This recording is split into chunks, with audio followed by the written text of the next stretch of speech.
बांग्लादेश में आम चुनाव हो रहा है। मौजूदा प्रधानमंत्री शेख हसीना का चौथी बार भी पीएम बनना तय माना जा रहा है। पीएम शेख हसीना के भारत के साथ भी बेहतर रिश्ते हैं। यही वजह है कि चुनाव के बीच शेख हसीना ने भारत को याद कर उसे संदेश दिया है। India is our tested friend during our liberation war. They supported us.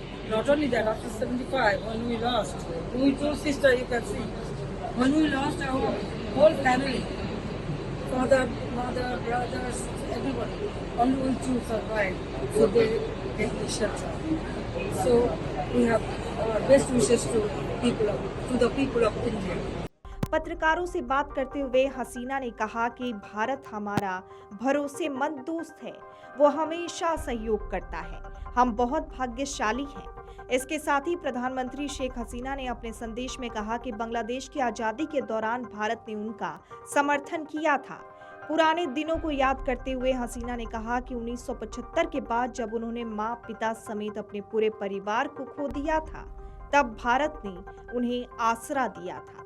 हसीना ने भारत के लोगों को शुभकामनाएं भी दी। इसी के साथ आपको बताते चले, शेख हसीना ने देश में हो रहे आम चुनाव को लेकर भी बात की। उन्होंने मुख्य विपक्षी पार्टी बीएनपी पर निशाना साधते हुए कहा कि बीएनपी ने देश में बहुत सी घटना को अंजाम दिया। ट्रेन में आग लगाने से लेकर बम से हमला करने तक हर तरह के देश दहशत फैलाई। उन्होंने कहा कि जिसने भी इस तरह की घटनाओं को अंजाम दिया है, वो देश की स्वतंत्रता पर भरोसा नहीं करते हैं। पीएम ने कहा कि शुरू से ही बीएनपी लोगों को वोट छीनते आ रहे हैं। वो यही कर सकते हैं क्योंकि उनका चरित्र ही ऐसा है। कभी बस में आग लगाते हैं तो कभी ट्रेन में आग लगाते हैं। इसलिए वो देश में हो रहे चुनाव का बहिष्कार कर रहे हैं।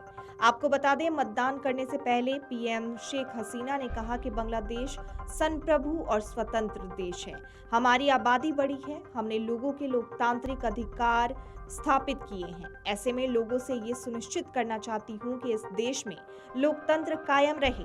उन्होंने कहा कि देश जनता मतदान में हिस्सा जरूरी लेगी और अपनी मर्जी से वोट करेगी। इसी के साथ आपको बता दें, भारत और बांग्लादेश के बीच काफी बेहतर रिश्ते हैं। नवंबर में ही दोनों देशों के बीच क्रॉस बॉर्डर रेलवे लिंक की 2 परियोजनाएं और बांग्लादेश में बिजली आपूर्ति की एक महत्वाकांक्षी परियोजना को शुरू किया गया था, जिसका उद्घाटन दोनों देशों के प्रधानमंत्रियों ने एक साथ किया था। इन परियोजनाओं से बांग्लादेश की स्थिति में काफी सुधार होगा, बिजली और पानी की किल्लत दूर होगी, साथ दोनों देशों के बीच व्यापार को भी बढ़ावा मिलेगा। Video desk अमरउजाला.com। अगर आप ये वीडियो YouTube पर देख रहे हैं तो हमारे चैनल को सब्सक्राइब करें और बेल आइकन को दबाना ना भूलें। अगर आप Facebook पर ये वीडियो देख रहे हैं तो हमारे पेज को लाइक करें।